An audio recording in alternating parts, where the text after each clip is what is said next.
this rare animal Umingmak, the bearded one. Others wrongly call it musk ox, but it has no musk and isn't an ox.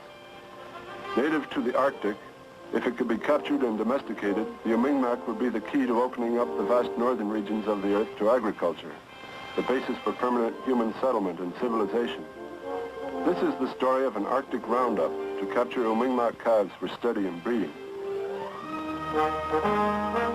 Umingmak live only in the remote polar lands of Greenland and northern Canada. We hope to find herds out on the central Canadian Barrens. Our point of departure was Yellowknife on Great Slave Lake, once the home of Dog Rib and Slavey Indians, but now a prosperous mining center. Here I assembled the expedition and we gathered all of our food and equipment, 2 dogs, a canoe, and met our 2 bush planes. The Canadian Barrens are covered with lakes, and pontoon planes can land nearly anywhere. Dave Floyd was our pilot for the 500-mile trip.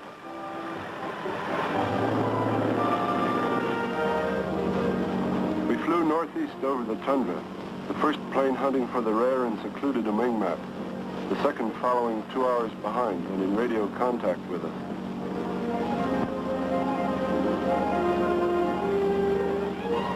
Then, good luck. A herd of 52 animals, including calves, was found exactly where we had hoped. From the air they looked big and fast, and the calves far from easy to take from the herd, especially without weapons of any kind.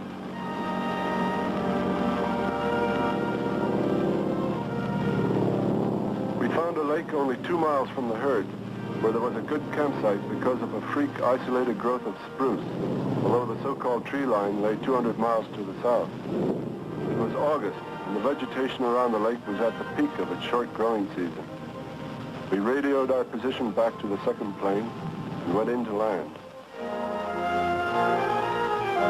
We unloaded our planes using appropriate dress for the occasion.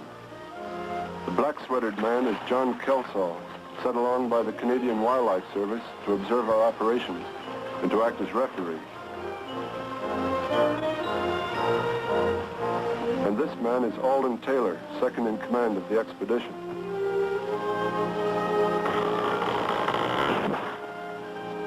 The freak spruce grove provided not only tent poles, but also firewood, and was an ideal situation seldom found in the Arctic. Our camp was well placed on a favored animal trail beside a lake, which enabled us to travel along a system of waterways by canoe. Behind it was a hill from the top of which one could study the landscape for many miles.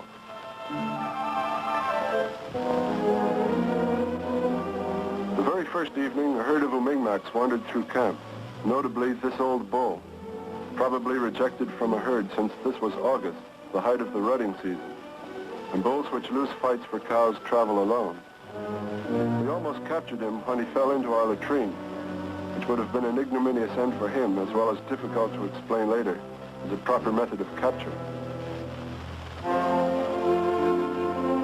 The next morning early, we started a routine study of the animals, and also made the first of many checks on the big herd only a mile or so away, using the hill behind camp for a lookout. We felt that it was important to keep the herd under observation, not only because it was nearby, but also because there might not be another within many miles with calves. Caribou were scattered about everywhere. Here and there one could see single bulls following their solitary ways, eventually to become prey, but not easy prey, for the wolves. While some men took long field trips within a radius of 20 miles, others went to study the herds already located. Umingmaks have been protected everywhere for a generation because the typical method of capture was to round them up and bring them into their defensive circle with sledge dogs, then to shoot all of the adults, finally taking the calves which stayed near their mothers' carcasses. Our permission was to capture calves from herds without killing or injuring the adults, thought by many to be impossible. Therefore, we brought no guns. Notice the lead bull chasing a smaller one.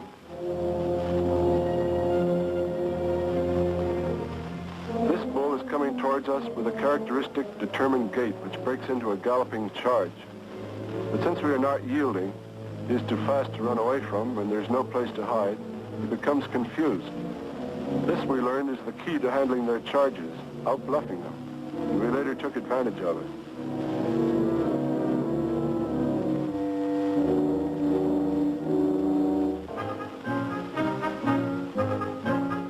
Meanwhile, we made preparations for capture. Looking back, the only problem with lassoing in the Mi'kmaq is, when he's on the other end of the rope, who's got whom? We decided to have Lansing Holden, a good builder, make a log pen in which we would keep the calves we hadn't yet caught. This was important because there were many wolves and barren ground grizzlies nearby, and several times they came right into our camp. We also wanted to be sure that, once captured, the calves did not get away.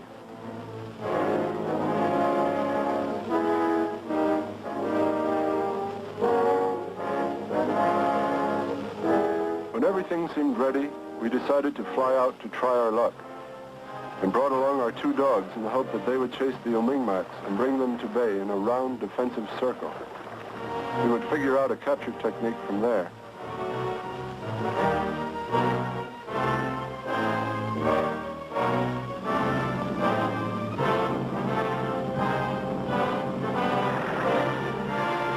A herd was sighted below us, bunched in a defensive circle at our approach. We landed on the nearest lake, hoping that the bulls would follow our line of thinking and allow themselves to be out-bluffed in their charges, and in turn would run before us when we charged them. It seemed a fine theory. We also hoped our dogs would not get too excited and get the herd worked up.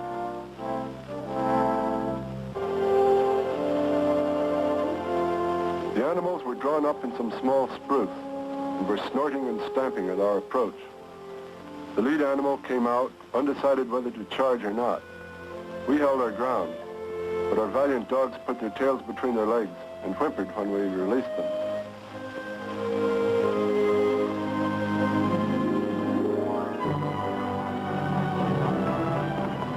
The herd broke for high ground, and the useless dogs did nothing.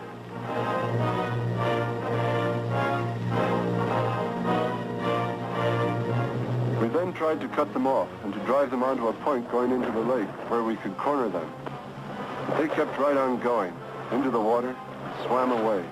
The whole herd lost.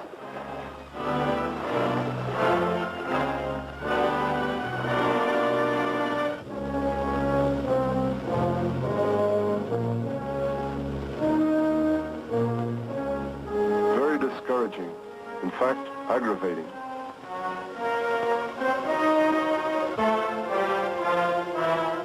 But at least we had learned that a Mi'kmaq can swim, and that if we could put our out-bluffing and driving and their swimming together, we might catch calves.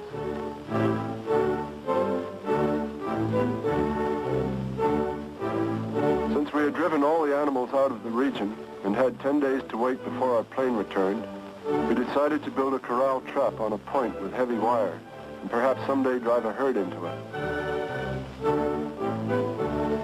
We even had a drift fence to lead them right in. We also had a rehearsal of how he would jump up and close the gate on the herd when it ran in. Just as good as in the bag. But there were still no herds around, just single bulls. So we decided to try to capture one of the bulls. When a fine big one came near the base of the point, some men worked their way around behind it so that they could drive it. The point was about a mile long from base to corral. The rest went across to the corral by canoe.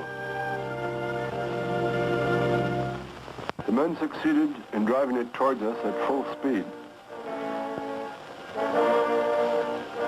When it finally appeared, thoroughly startled, it looked about, and then followed the drift fence towards the gate.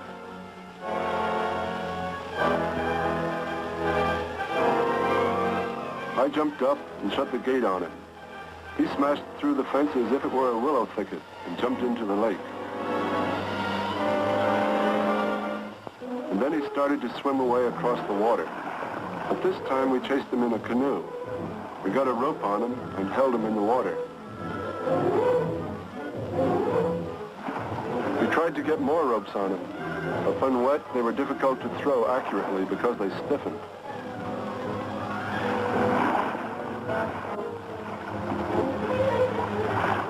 One rope was tied to a spruce we had cut, and which acted as a sea anchor, keeping him in the shallow water.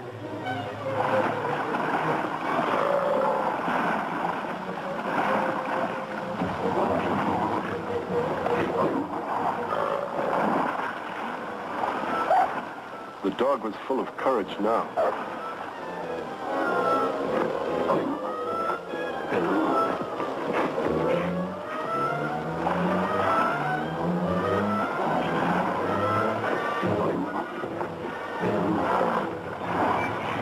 He was easily the angriest animal in the Arctic at that moment. Finally, we loosened the ropes and he charged onto the beach. There's still been some question as to who was in control.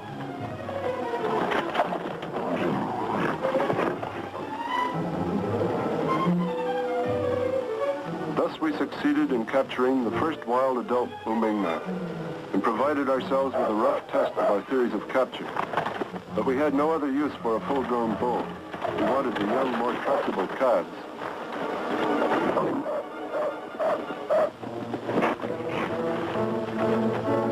After such an experience, a bull's first thought is the far side of the horizon. But his curiosity overwhelms him, and he stops his flight to look back in wonderment.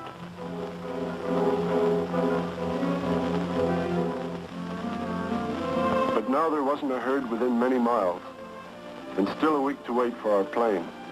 We were drenched with one day of steady rain, which raised the level of all the lakes and rivers. Ernest Paquette caught up on his sleep, and the men interested themselves in the many natural wonders near our camp.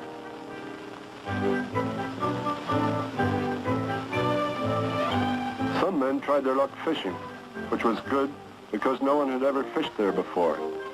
Irv Meeker caught some respectable specimens, and so did Tom Hewitt.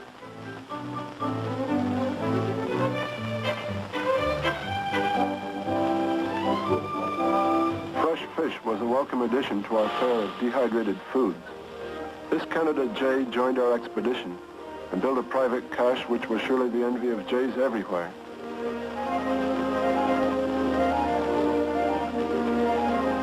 At last the plane returned, and we prepared to go out on a hunt and try our hard-learned methods at getting a calf. Alden and Lance brought along their ropes to tie up the captive.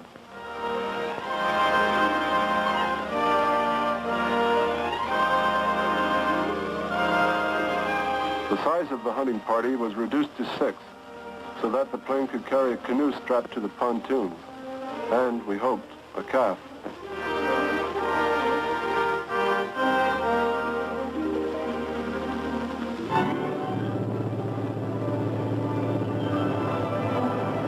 We flew about 30 miles from camp, searching every dark object on the ground below it.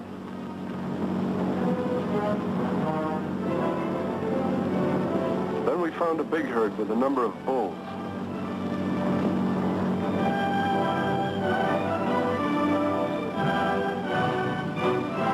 The calf can be seen running close to its mother's side. Nearby was a lake with a point of land projecting into it. We landed and went ashore.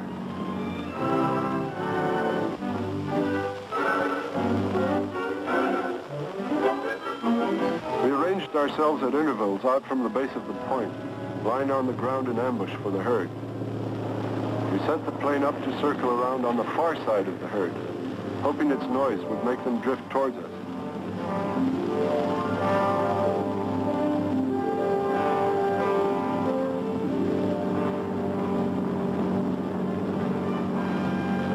Our pilot for this operation was Harry Taylor.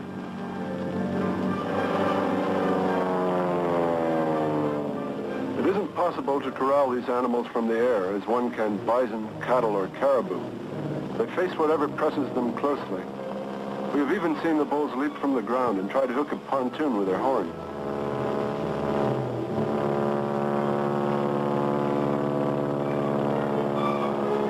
Notice the many bright horns of the bulls in the herd, due perhaps to its being the height of the mating season.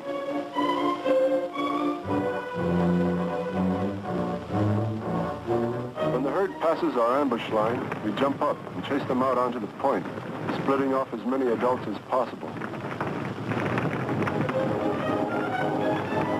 The bull is in the lead, followed by the calf.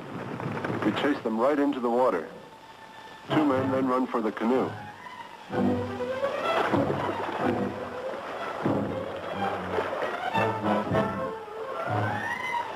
Meanwhile, the lead bull turns back to shore. Never having read about parental instinct, he's heading for the horizon to save his own hide, running away from absolutely nothing.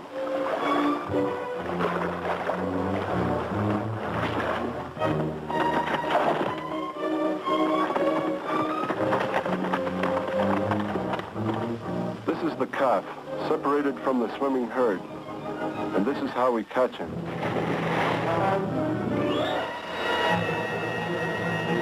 Sometimes they are swimming in the middle of the herd, and you have to dive under and watch for the shortest pair of legs swimming past and grab them.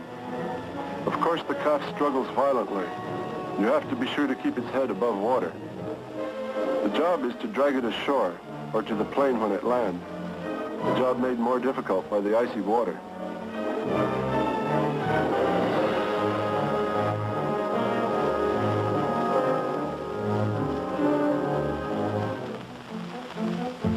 Then back to camp, giving various signs to indicate that capturing our first calf was a pleasing experience.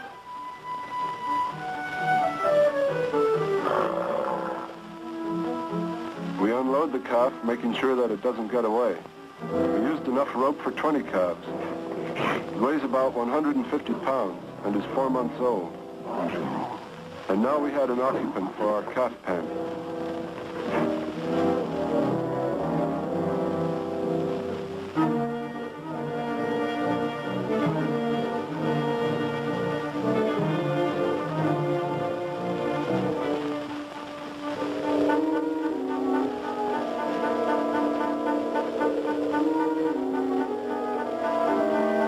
It and hitched it with a collar and chain.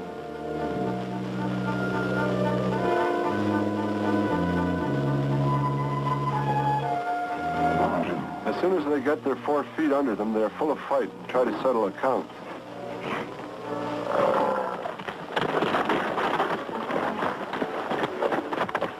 A small sample of what the adult animals could have done if our theory of out-bluffing them had not worked.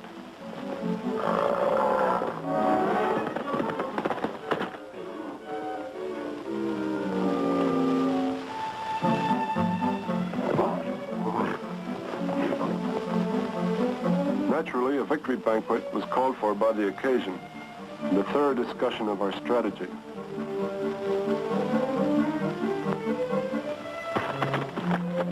We decided to feed all calves immediately, by force, rather than to risk waiting for their wildness to be conquered by hunger.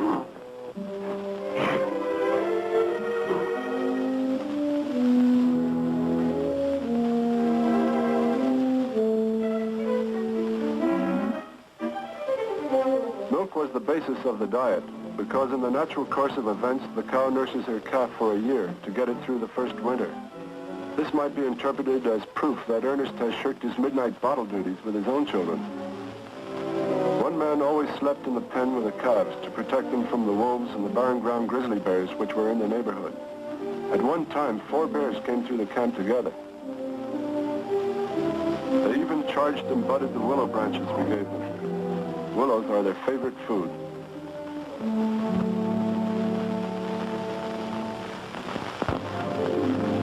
Then we flew out with Harry Taylor to catch more calves, using the same method.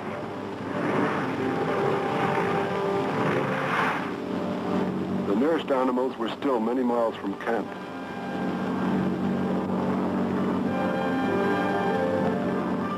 A herd with 1 calf was sighted grazing near a highland lake.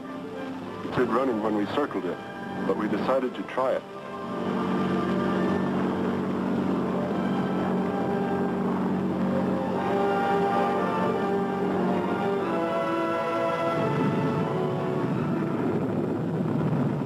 There was a long point projecting into the lake, ideal for our purposes. The ambush was arranged with Alden, the key man on the ridge, who would give the signal to close in. The plane began circling. Dave Mandel could see from the plane's position that they were drifting closer. Ernest gets ready for the crucial moment which decides whether or not they cross over our line. Alden gives the signal to charge, and as many adult animals as possible are split off from the herd.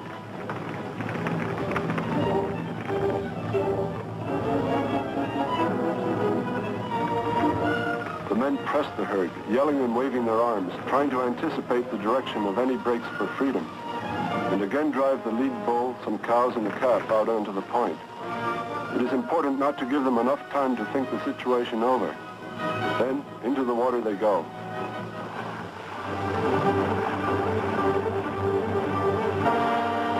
The canoe chases the herd, and the calf is caught.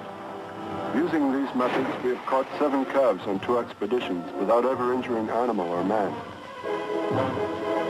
It isn't always as orderly as this, however, because sometimes there is a strong wind which makes the canoe hard to handle, or the calf is swimming in the middle of the herd, almost on its mother's back, and has to be pulled off. Back to camp. This calf was a fine big heifer, exactly what we wanted. We used the neat hog tie on the feet this time.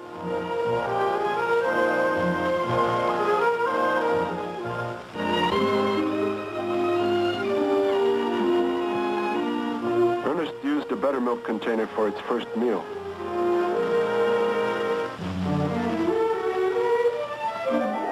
The chief characteristic of the Omingmak, next to its self-reliance, is its intelligence. Although 4 months old and the victim of a wild chase, just one brief lesson is needed for it to learn how to drink from a nipple. It was probably driven to it by hunger after its experience with the first bottle.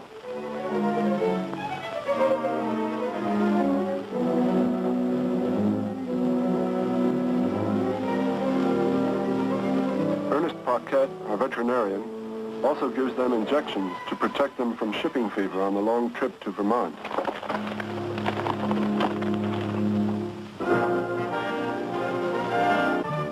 Our captures finished, we break camp. Perhaps someday it will be the heart of an Arctic ranch.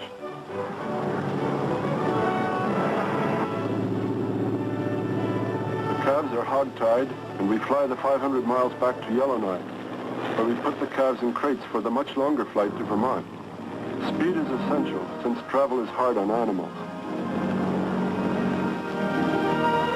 All of the calves made the trip, a total of about 4,500 miles in splendid condition, thanks to their protective shots and their intelligent acceptance of the crate, where they lay chewing their cuds for most of the time. From Arctic tundra to Vermont took 48 hours.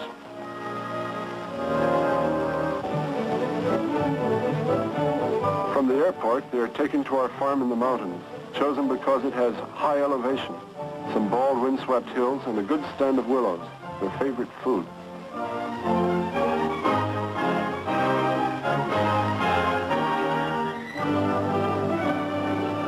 At first, we keep them in a steel pen to teach them about fences.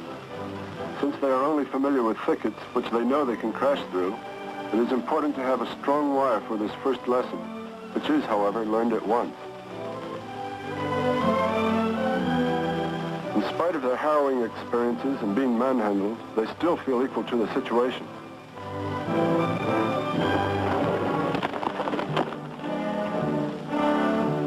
They are now ready for a long program of study and domestication. As if realizing their responsibility, they never charge a man again.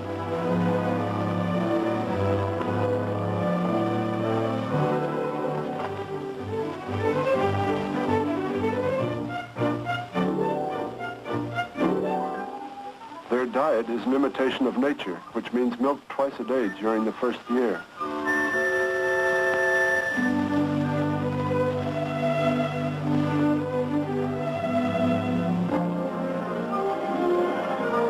Also, while they last, and under the supervision of our chief inspector, a plentiful supply of willows. They are not alone in their enthusiasm for willow. This is only a few days after capture and shows how readily they become tame, and incidentally the role of food in taming.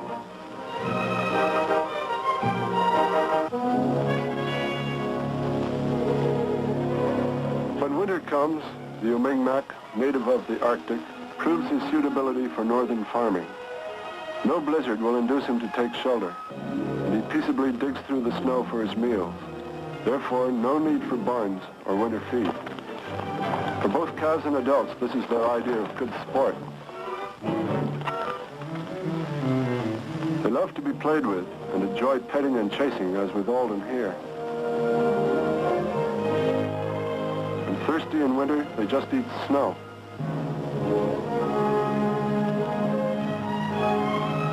Like any young, they struggle mightily against their regular inoculations and blood tests, a source of mutual concern to all of them. In fact, although they are by now the tamest and most reliable animals on the farm, whenever they see the veterinarian's car coming, they run and hide.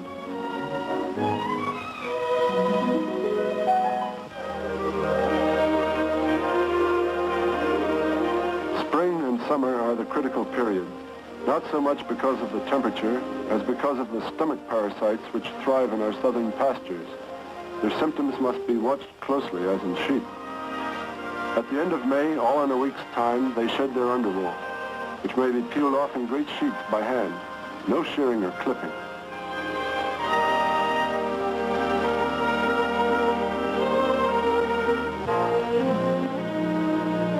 This is their chief product, a very light, long-fibered wool which will not shrink and will someday be a popular luxury from the north.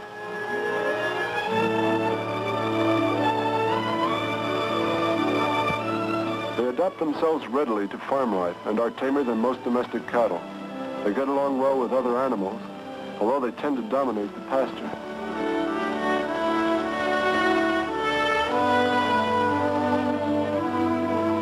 It is easy to believe, watching these playful calves, that their domestication through selective breeding will one day soon open up the northern tenth of our earth to agriculture and civilization. Just call Umingmak and they come running.